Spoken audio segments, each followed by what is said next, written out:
ఈ సాయంకాలము శిలువ చాన ఆరాధనలో 5వ దినములోనికి నడిపించిన ప్రవేశించిన దేవుని స్తుతిస్తూ చేరువచ్చిన సంఘమంతటికి 5వ దినపు శుభములు వచనాలను తెలియజేస్తూ ఉన్నారు.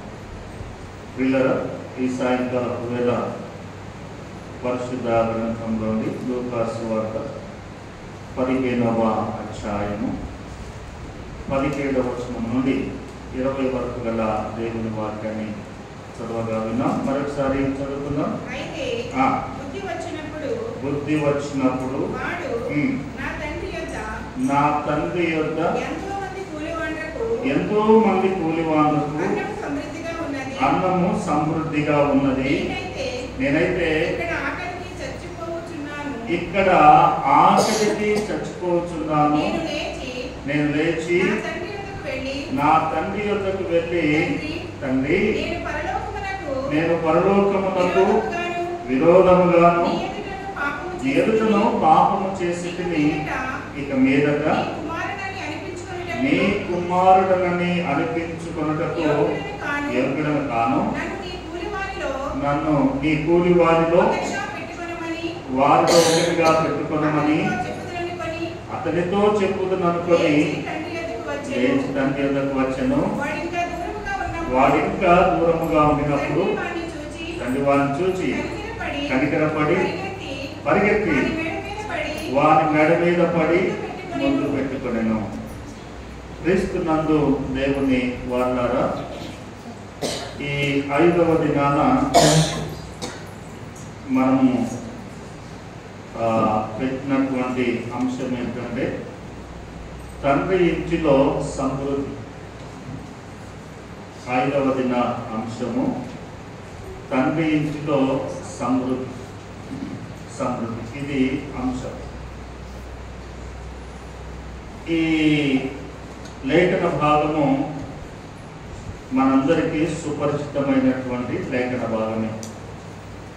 లూకా సువార్త 15వ అధ్యాయము అనగానే మనకు గుర్తొచ్చేటువంటి అంశం ఏంటంటే తప్పిపోయిన కుమారుడు. తప్పిపోయిన కుమారుడు అని మనకందరికీ గుర్తొస్తుంది. అయితే ప్రియులారా, ఇందులో మనము జ్ఞాపకం చేసుకోవలసిన సంగతి, జ్ఞాపకం చేసుకోవలసిన విషయం ఏంటంటే, కుమారుడు తండ్రి దగ్గరికి వెళ్ళి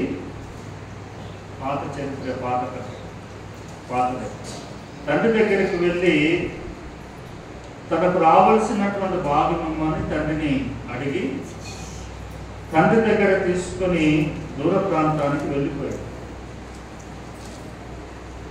దూర ప్రాంతానికి వెళ్ళిపోయి అక్కడ కొన్ని దినాలు ఉన్న తర్వాత ఆ కొన్ని దినాలలో కూడా తన ఆస్తిని దుర్వ్యాపారం చేసి సమస్తమును పోగొట్టుకొని పేదవాడిగా మిగిలిపోయాడు. తర్వాత ఆయనకు ఒక ఆలోచన వచ్చింది, మనసు వచ్చింది. కొంత కష్టపడ్డాడు, తినడానికి తిండి లేదు, పందులు మేపేటువంటి అక్కడికి వెళ్ళాడు, వారితో కలుస్తున్నాడు. ఈ తప్పిపోయినటువంటి కుమారుని యొక్క చరిత్ర, ఎగ్జాక్ట్లీ వాస్తవ చరిత్ర ఏంటి అని అంటే, ఇది ఏమి జ్ఞాపకం చేస్తుంది అని అంటే, మనకు తెలియదు. జనరల్గా మనకి క్రొత్త నిబంధన అనగానే తప్పిపోయిన కుమారుడు అంటే తప్పిపోయినావు, నువ్వు గుడికి రావు, బడికి రావు, లేకపోతే ఇంకొకటికి రావు, ఇంకొకటికి రావు, అందుకే నువ్వు తప్పిపోయినావు అని అంటారు. ఇది ఆ తప్పుకోవడం కాదు. ఇది గుడికి రానప్పుడు తప్పిపోయినటువంటిది కాదు. దేవునికి సంబంధించినటువంటి వారు, సంబంధం లేని వారు తప్పిపోయినటువంటి వారు కాదు. చూడండి, తప్పిపోవడము అని అంటే లిటరల్గా ఏమి జ్ఞాపకం చేస్తాం? లిటరల్గా ఏం జ్ఞాపకం చేస్తామంటే రోజు మన కళ్ళ ఎదుట ఉండి అన్ఎక్స్పెక్టెడ్గా లేకపోతే అనుకున్న రీతిగా మనకు దూరమై కనబడకుండా మాయమైపోయాడు అనుకోండి, దానిని తప్పిపోవడము అని అంటారు. అందుకే రైల్వే స్టేషన్లో కానీ బస్ స్టాండ్లో కానీ అక్కడక్కడ కనిపించలేదు అని పెడతారు నోటీస్, అక్కడక్కడ కనిపించడం లేదు అని పెడతారు. లేకపోతే తప్పిపోయాడు ఆచూకీ తెలిపిన వారికి ఇదిగో ఈ బహుమతి అంటారు. ఇటువంటి పెడతారు. నిజానికి ఇక్కడ ఇది గతంలో కూడా నేను తెలిపాను. తప్పిపోయిన కుమారుడు అనగానే ఇది కొంచెము బ్యాక్ వెళ్ళాలి, వెనకకు వెళ్ళాలి. ఏంటి ఈ వెనకకు వెళితే మనకు దొరికేటువంటి అంశము, మనకు దొరికేటువంటి సంగతులు ఏమిటి అని అంటే, ఒక మనుషుడు ఉన్నాడు. ఆ మనుషునికి 12 మంది కుమారులు ఉన్నారు. ఆ 12 మంది కుమారులు ఇద్దరుగా విభాగించబడ్డారు. మీకు అర్థమైంది అనుకుంటా. ఒక మనుషుడు ఉన్నాడు. ఆ మనుషుడికి 12 మంది కుమారులు ఉన్నారు. 12 మంది కుమారులు కలిగినప్పుడు వారికి ఒకే పేరు ఉన్నది. వారికి ఒకే పేరు ఉన్నది. ఆ పేరు ప్రారంభం ఏమన్నారు అని అంటే హెబ్రీలు అన్నారు. హెబ్రీలు వినాలి. హెబ్రీలు అని అంటే సమూహం, కలిసి ఉన్న 12 మంది కుమారులు ఒక చోట ఉండడము. వారిని హెబ్రీ భాష మాట్లాడారు కనుక వారిని హెబ్రీలు అన్నారు. తరువాత ఈ 12 మంది కుమారుల సంతానము కనాను దేశానికి వచ్చి కనాను దేశంలో స్థిరపడిన పిదప న్యాయాధిపతులు వచ్చారు, న్యాయాధిపతులు వెళ్ళిపోయారు. రాజులు వచ్చారు. అందులో ప్రథముడు మొదటివాడు సౌలు, రెండవ వాడు దావీదు, మూడవ వాడు సొలొమోను. ఈ ముగ్గురు ఉన్నంత వరకు కూడా ఒకే రాజ్యముగా ఉండినది. ఒకే రాజ్యముగా ఉండినది. ఈ ముగ్గురి అనంతరము సొలొమోను కుమారుడైన రెహబాము కాలంలో ఈ ఒక్క రాజ్యము 2 భాగాలుగా విభజించబడింది. గుర్తుపెట్టుకోండి, ఒక్క రాజ్యము 2గా విభాగించబడింది. రెహబాముకేమో 2 కుటుంబాలు మాత్రమే ఉన్నవి, బెన్యామీను యూదా. బెన్యామీను యూదా 2 కుటుంబాలు ఉన్నవి. వీరిని యూదులు అన్నారు.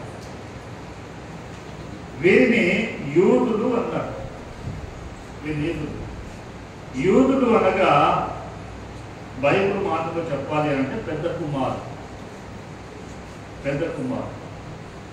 తరువాత రిమైనింగ్ 10 కుమారులు, 10 మంది కుటుంబాలు కలిసి ఒక రాజ్యముగా ఏర్పడింది. వారిని ఒక కుమారుగా పిలిచారు. ఆ ఒక కుమారుడు చిన్న కుమారుడు. మీకు ఇంకొంచెము మీకు అవగాహన ఉంటే ఆదికాండంలో 48వ అధ్యాయము ఆ ప్రాంతానికి వెళ్తే యోసేపు కనపడతాడు. యోసేపు తన 2 కుమారులను తన తండ్రి అయిన యాకోబు దగ్గరికి తీసుకొని రాగా తండ్రిని అడుగుతాడు, నాన్న వీరిద్దరు నా కుమారులు, నీ మన్మలు, వీరిని దీవించు అంటాడు. దీవించు అనగానే యాకోబు ఎలా చేయబెడతాడు? ఇలా పెడతాడు, ఎక్స్ ఆకారం. చిన్నవాని మీద కుడి చేయి పెడతాడు, పెద్దవాని మీద ఎడమ చేయి పెడతాడు. ఎడమ చేయి పెడుతున్నప్పుడు యోసేపు అంటాడు, అలాగదు, నువ్వు పెట్టింది తప్పు. చిన్నవారి మీద కుడి చేయి పెట్టావు, అసలు అది కాదు, పెద్దవారి మీద కుడి చేయి పెట్టాలి అంటాడు. పెద్దవారి మీద కుడి చేయి పెట్టాలి, నువ్వు చిన్నవారి మీద పెట్టావు అంటే ఆ సంగతి నాకు తెలుసు. ఎవరి మీద పెట్టాలో వారి మీద నేను పెడుతున్నాను అని చెప్పేసి చిన్నవాడైనటువంటి ఎఫ్రాయిము మీద కుడి చేయి పెట్టి అతనిని దీవించాడు. పెద్దవాడైనటువంటి మనష్షే మీద ఎడమ చేయి పెట్టాడు. ఈనాటి కూడా చాలా మంది ప్రథముడు జ్యేష్ఠుడు అంటాడు. జ్యేష్ఠత్వం లేదు, పెద్దవాళ్ళ దగ్గర పోయింది. పెద్దవాళ్ళ దగ్గర నుండి పోయి ఎక్కడికి వచ్చింది అని అంటే చిన్నవాళ్ళ దగ్గరకు వచ్చింది. అయితే మనకి ఇంకా అవగాహన రాలేదు కనుక మనం ఇంకా పెద్దవాళ్ళ దగ్గర ఉన్నాం. అందుకే ఏశావు జ్యేష్ఠత్వాన్ని ఏం చేశాడు? ఎవరికి అమ్ముకున్నాడు? ఆయనకంటే పెద్దోనికి అమ్ముకున్నాడా? లేదు, చిన్నోనికి అమ్ముకున్నాడు. ఇక్కడ కూడా పెద్దవాని మీద ఎడమ చేయబెట్టి చిన్నవాని మీద కుడి చేయబెట్టాడు. దానిని పురస్కరించుకొని యేసు ప్రభుల వారు ఇక్కడ జ్ఞాపకం చేస్తున్నారు. చూడండి 15వ అధ్యాయం లూకా 15:11 వచనం చూడండి. 11. మరియు యేసు ఇట్లనెను, ఒక్క మనుషునికి ఇద్దరు కుమారులు అని అన్నాడు. ఒక్క నిమిషం చూడండి. ఒక మనుషునికి ఇద్దరు కుమారులు అన్నాడు. ఒక మనుషునికి ఇద్దరు కుమారులు అన్నాడు. ఇద్దరు కుమారులు అన్నాడు. నూతన నిబంధన గ్రంథంలో ఎవరిని కూడా ఇలా గుర్తించలేదు. కానీ యేసు ప్రభువు వారు జ్ఞాపకం చేశాడు. ఒక మనుషునికి ఇద్దరు కుమారులు ఉండేది.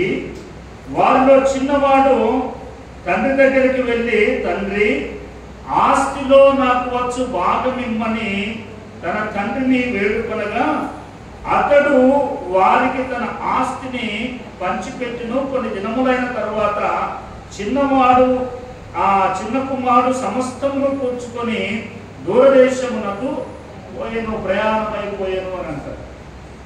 అందుకే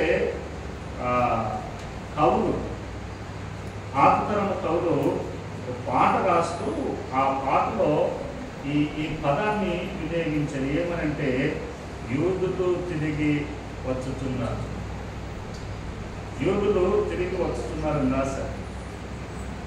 ఎక్కడికి పోయిన వచ్చారు వాళ్ళు అని అంటే, నిజానికి అక్కడ రాయాల్సిన యూదులు కాదు, ఇశ్రాయేలు 10 గోత్రాల వారు అక్కడ ఉండగా వారి మీదకి అనేకులు దండెత్తి వచ్చి వారిని చెల్లాచెదరు చేసిపోయారు. అనేక ప్రాంతాలకు వారు చెదిరిపోయారు. ఇది చరిత్ర. అందుకే ఇక్కడ రాయబడినటువంటి ఈ మాటను ఆధ్యాత్మికంగా యాజ్ పర్ ద బైబుల్ ప్రకారము లేఖనానుసారంగా మనం జ్ఞాపకం చేసుకున్నట్లయితే, చిన్న కుమారుడైనటువంటి ఇశ్రాయేలు తనకున్నటువంటి ఆస్తిలో నుండి, తన భూభాగంలో నుండి చెదిరిపోయి ఆయా దేశాలలో స్థిరపడి ఆయా దేశాల సంస్కృతులను, ఆయా దేశాలకు సంబంధించినటువంటి వ్యవహారాలన్నిటిని కూడా అనుసరిస్తూ ఉన్నారు. అందుకే అక్కడ రాశాడు. ఏం రాశాడు? చూడండి 13వ వచనంలో, కొన్ని దినములైన తరువాత చిన్న కుమారుడు సమస్తమును కూర్చుకొని దూరదేశమునకు ప్రయాణమైపోయి అచ్చట తన ఆస్తిని దుర్వ్యాపారము వలన పాడు చేసెను అని రాశాడు. దుర్వ్యాపారము అనంటే ఆస్తి అనగానే మూటములుగా ధనధాన్యములు కాదు. దేవుడు వారికి ఇచ్చినటువంటి విధి విధానాలను, దేవుడు వారికి ఇచ్చింది ఏంటి? వారితో అన్నాడు, విశ్రాంతి దినమును పరిశుద్ధ దినముగా ఆచరించాల. అది పోయింది.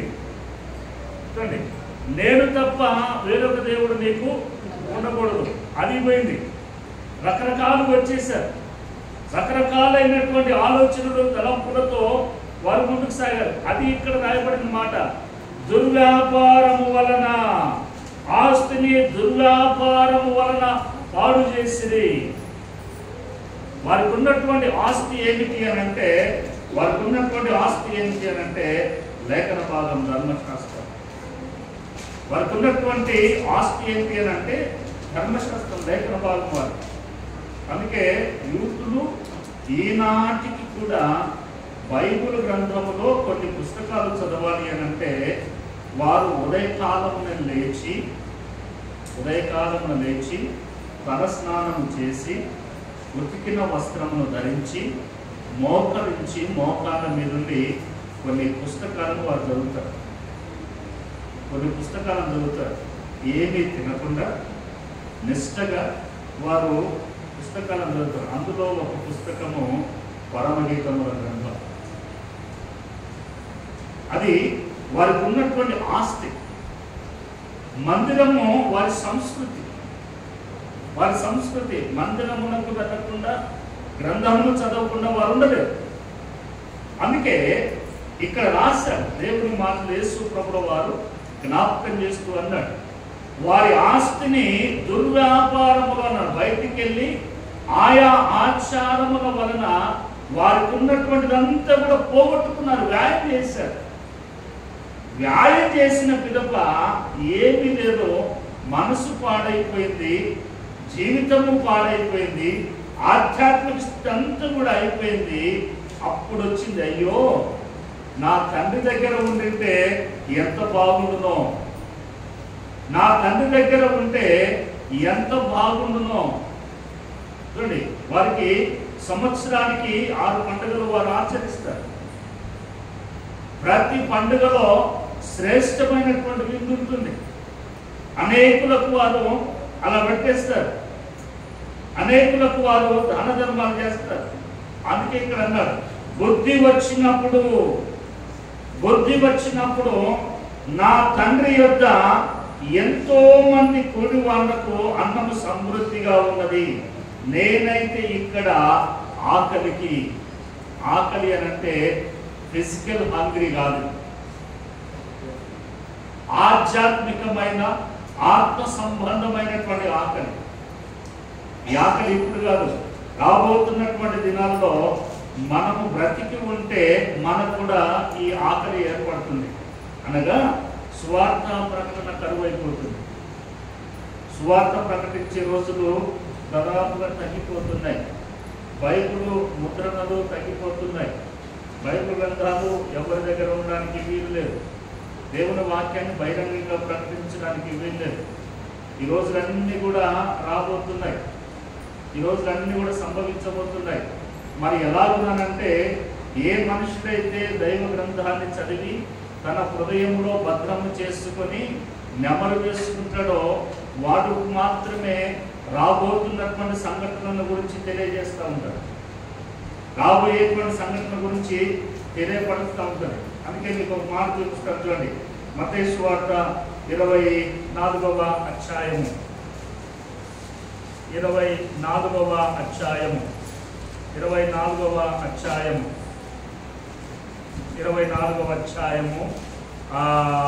12వ వచనం చూడండి, లేదా 11వ వచనం నుండి చూడండి.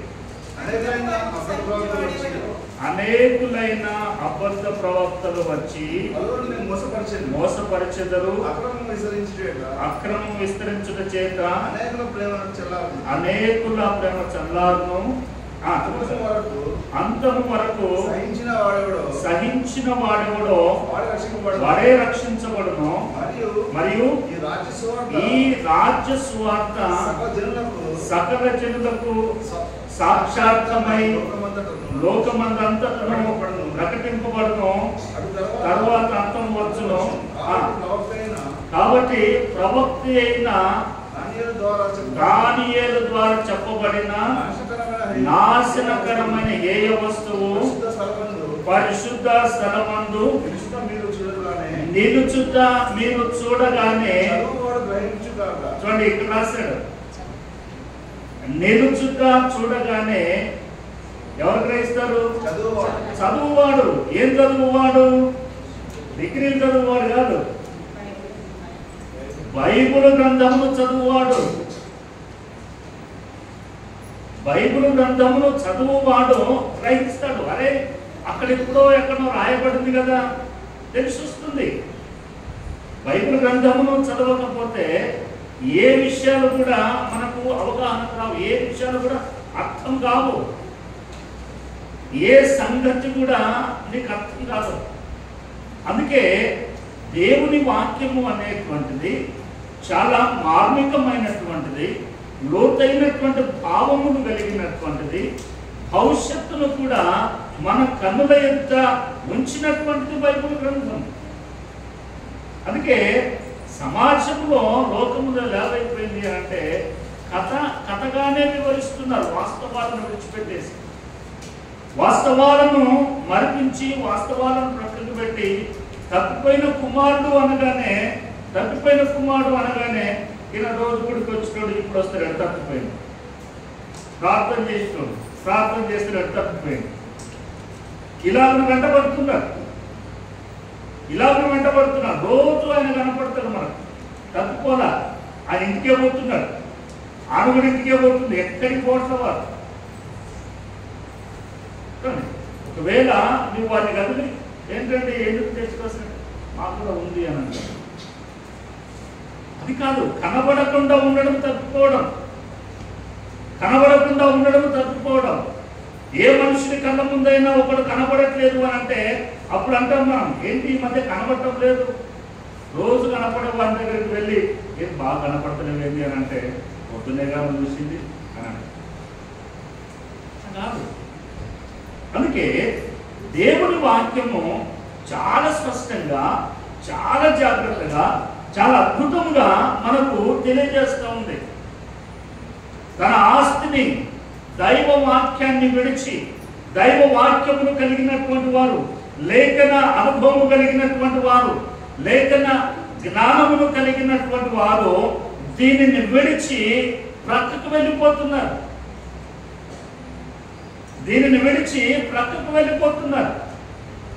అందుకే ఆ ప్రక్కకు వెళ్ళినటువంటి వారిని ఉద్దేశించి, తిరిగి రావాల్సినటువంటి వారిని ఉద్దేశించి, ఆ వెళ్ళిపోయినటువంటి ఆ చిన్న కుమారుడు, అయ్యో నా తండ్రి దగ్గర కావలసినంత దైవభక్తి ఉంది, నా తండ్రి దగ్గర కావలసినటువంటి అన్ని ఉన్నవి, ఇక్కడికి వచ్చి నేనేంటి ఇలా అయిపోయాను అని బుద్ధి వచ్చిన దినాన ఆ కుమారుడు తనలో తాను అనుకుంటున్నాడు, నా తండ్రి ఇంటిలో సమృద్ధి ఉంది,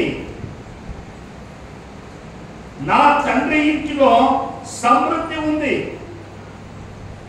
అందుకే పౌరు భక్తుడు కూడా వారికి ఒక మాట జ్ఞాపకం చేస్తాడు. మీరు చూపుతాను చూడండి, వారికి ఒక మాట జ్ఞాపకం చేస్తాడు. హెబ్రీలకు రాసిన పత్రిక 6వ అధ్యాయం చూడండి. హెబ్రీలకు రాసిన పత్రిక 6వ అధ్యాయం మొదటి వచనం చూడండి. కాబట్టి చూడండి, నిర్జీవ క్రియలను విడిచి అనగా, ఒక్క నిమిషం, నిర్జీవ క్రియలు అని అంటే ఏమిటి అనేటువంటిది కింద చెప్తున్నారు. ఈ పుస్తకాన్ని ఎవరికి రాశాడు పౌలు? ఈ పుస్తకాన్ని ఎవరికి రాశాడు? హెబ్రీలు అనగా ముందు చెప్పాను నేను, యాకోబు యొక్క 12 మంది కుమారులు వారిని అన్నారు.